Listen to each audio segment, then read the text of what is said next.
Do you have the right voiceover connections? Hey, what's going on? Good morning. I'm Bill DeWeese. Welcome, voiceover friends, to the daily voiceover huddle. We get together at this time every weekday. My name's Bill, and I've been recording voiceovers professionally. For the past 18 years, I've recorded over 10,000 paid projects. I'm also a voiceover coach and demo producer and written a couple of books on the topic. My latest is Get Paid Using Your Voice, Get Found, Get Heard, Get Hired. And if you want to pick up the digital download to this, it's below in the description. That and links to my other resources as well.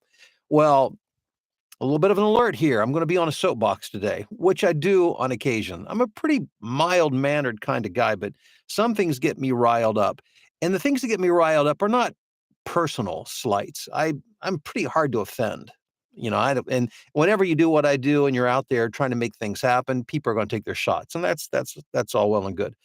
But what does bother me are mindsets and ways of thinking and trying to get you to think in ways that are detrimental to your success in voiceover. Those are the things that really, really irritate me because when you're new to voiceover, and if you're new and you're coming into this, you're out there looking for good information. And when you don't know what you don't know, it's easy to take everything you hear to heart and to believe everything you hear. And while there is good information out there, there's a lot of nonsense. As a matter of fact, there's a lot of information that's downright harmful. Here's an example. So take note. Yesterday, I made a post about some voiceover work, and somebody made the comment, and I'm sure they meant nothing harmful by it, but the comment was, "Voiceover is great work if you've got the right connections." Think about that for a second. Voiceover is great work if you have the right connections. There's something really terribly wrong with that. It's a mindset. It's a way of thinking. I'll go so far as to say it's a mind virus. But when you're infected with that kind of thinking that, well, to be successful at something, you've got to know the right people. And if you're not in the right circles and you're not hooked up with the right connections, then, you can excuse yourself from success in that area because you just can't make it. There's a couple things. Number one, it lets you off the hook. When you say, well, if you've got the right connections, and if you don't perceive that you have the right connections, well, then it lets you off the hook. You're excused. Um, but it's a bit of a slap in the face to those of you, and I know there's a lot of you guys, if not most on this live stream, who have worked your tails off to get where you're at in voiceover. Some of you, I mean, you're at different places of your journey. Some of you are brand new and you're just starting and working hard to get traction. Some of you have done this for years, and some of you are very highly successful, but it hasn't been easy, and it's not because you've had the right connections. Let me tell you this. I've been doing this for a long time, as I said, for 18 years. When I came into voiceover, do you think I had the right connections? And maybe you assume that I did. Maybe you assume that I knew people who knew people. I didn't. I didn't. I had zero connections in voiceover.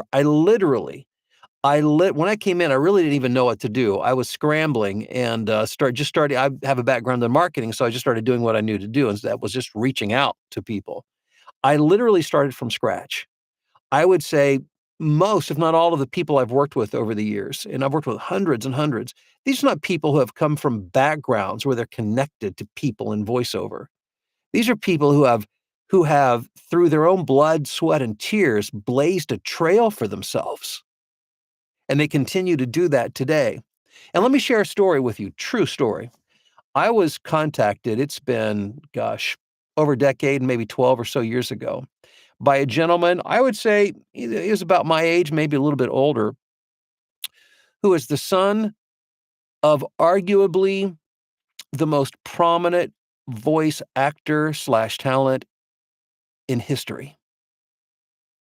That big a deal. That big of a deal.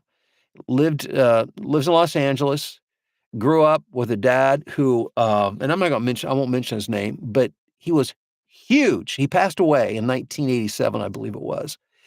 But if you were around in the 60s, 70s, and 80s, you heard his voice thousands, thousands of times.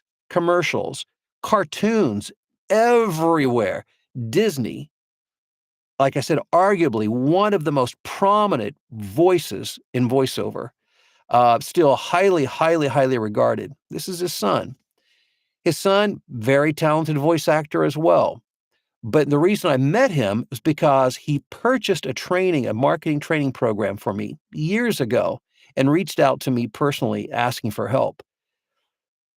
What the I mean, could you ask for a better connection than to have a parent who was considered perhaps the greatest voice actor of all time?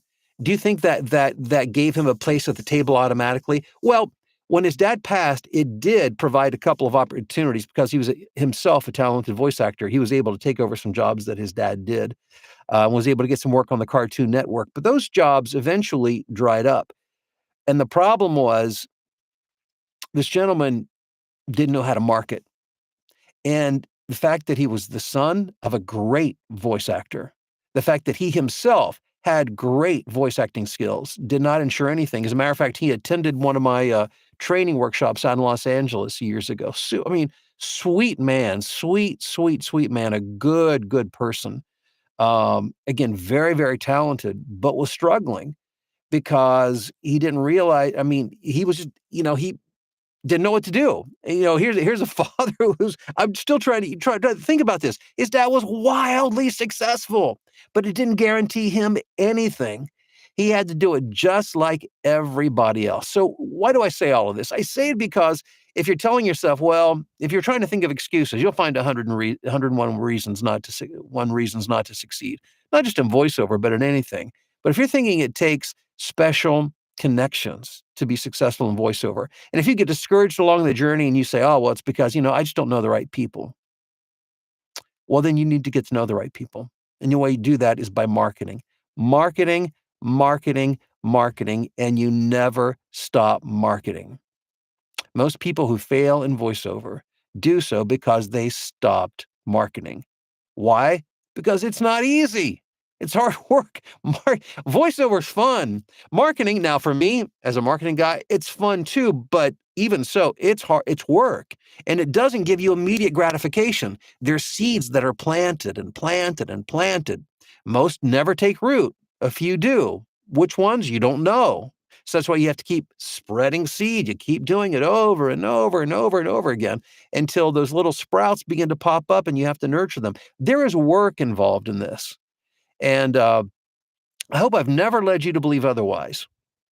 For me, it's pure joy. I mean, I enjoy the work, but it's still work.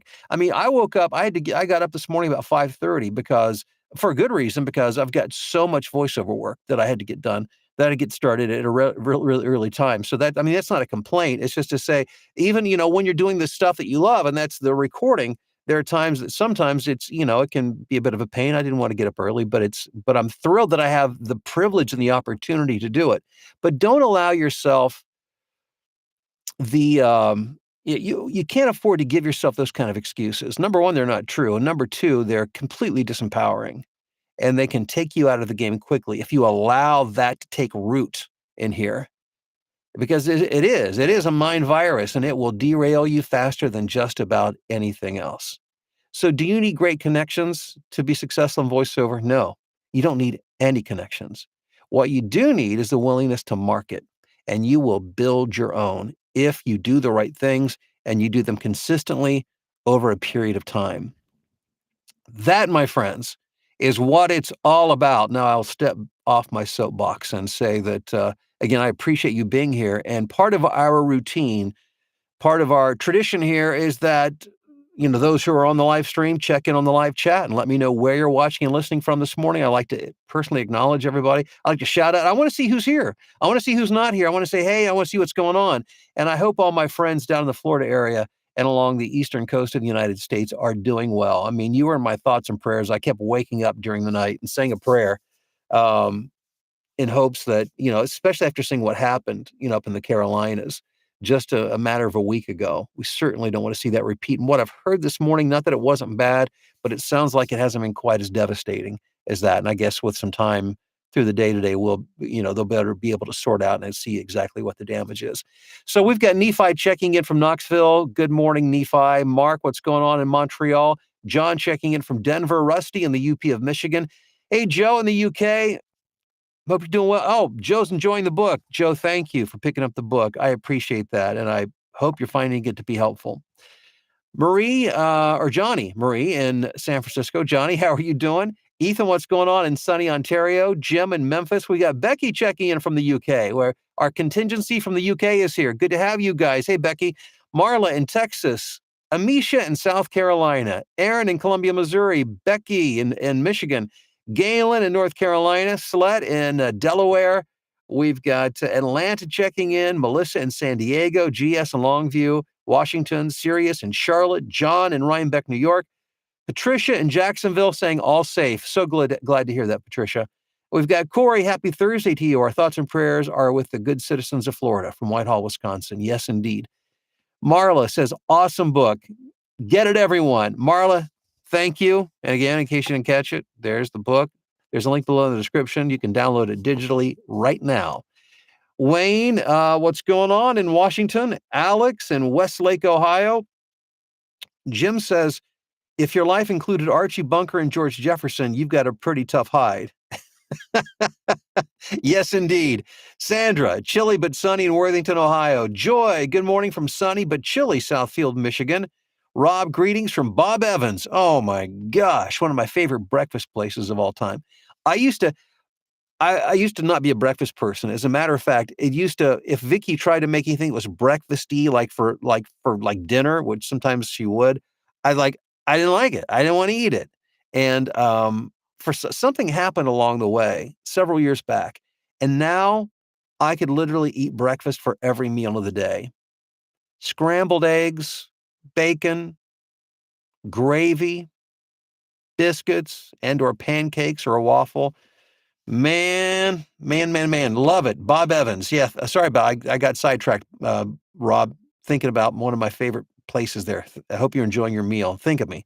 Scotty, what's going on in Brookings, South Dakota? Stay the course. Dennis says, good morning from Dennis in Pasadena. Guy in St. Louis. Patricia. Let's see. I met Dan Leonard. He was so supportive, took the stress fear out of my thinking, and you with your amazing information is who I listen to. Thank you, Patricia. Hey, Theo, good morning to all from the second floor vantage point in lovely Palos Hills, gazing out over the front lawn. Riley, good morning in Texas. Timothy in Altoona. Robert in Lighthouse Point, Florida. Hope you're doing well. Robert in Indianapolis. Spyro. And oops, the stream's moving on me. Let me back it up. In Australia. How are you doing? Bruce, good morning to you in Suffolk, Virginia. Daisha, hello. Jim, hello to you. He says that talk is just self-pity, pure and simple. Rob says, thanks, Bill, for one of the most important huddles ever. Wow. Well, thank you, Rob. I appreciate that. Great soapbox moment. Well, thank you. Mike says, good morning from Grants Pass, Oregon. Phil in Tokyo. What's going on, Phil in Tokyo? Hey, Tracy, what's happening in Rochester, Minnesota? Becky going to need the name of this famous voice actor, or I'll be trying to figure it out for the rest of the week. Let me see if I can give you he was the voice of the Pillsbury Doughboy. He was the voice of Boris on, what was it, Rocky and Bullwinkle. Was the voice of, I think it's the Haunted Mansion, Disneyland. I mean, there's thousands of things. Mandy, what's going on in Chester Springs, Pennsylvania? Wally in Annapolis, Maryland. Back in Indy, Josiah. Hey there, Kalamazoo, Michigan. Got the book, got a bit of cold. Josiah, hope you're feeling better soon. Hey, Becky, no projects in my email, so a marketing I go. Hi ho, hi ho. Becky's in the voiceover blueprint. She not only knows how it's done, Becky does it. She's a great example of how you get to where you want to go in voiceover. And not the only one on this stream this morning, by the way. Becky, way to go. Theo says, y'all hit that like button if you like today's lesson. Theo, thank you. We've got 53 on the stream, 32 likes right now. If you like it, man, I'd love 100% participation, because what happens when you do that, again, YouTube just shares the video with more people. Somebody says, I do know who you're talking about. Great family. Brian says, Chicago here. Good morning. Hey, Brian in Chicago. What's up? Kathleen, good morning. Fall is here in Binghamton, New York. Oh, let's see here. Gallatant, good morning. Becky says, thank you. Jim's like the post you voiced on recovery. Very professional. Well, thank you very much. Hey, John, breakfast, homemade fluffy buckwheat Belgian waffles with raspberries. Oh my gosh. We need to start a list of favorite breakfast foods. Um, there is a place, we have a brand new breakfast place here. It's a mom and pop place where I live, and they have a cream cheese stuffed it's French toast, but it's like raspberry flavored and covered in berries and, yeah, I need to move on. I don't need to be thinking about that right now. I've got too much to do. Thanks, guys, for being here. I appreciate you. Thanks for being here. As I just said, I'm repeating myself tomorrow morning. We are going to get together and do a Q&A. So on Fridays, it's Q&A time. So if you have voiceover related questions, it's kind of popcorn Q&A. We just kind of quickly go through as many questions as I can. We'll do that tomorrow morning. Have a good one, and I'll see you tomorrow morning.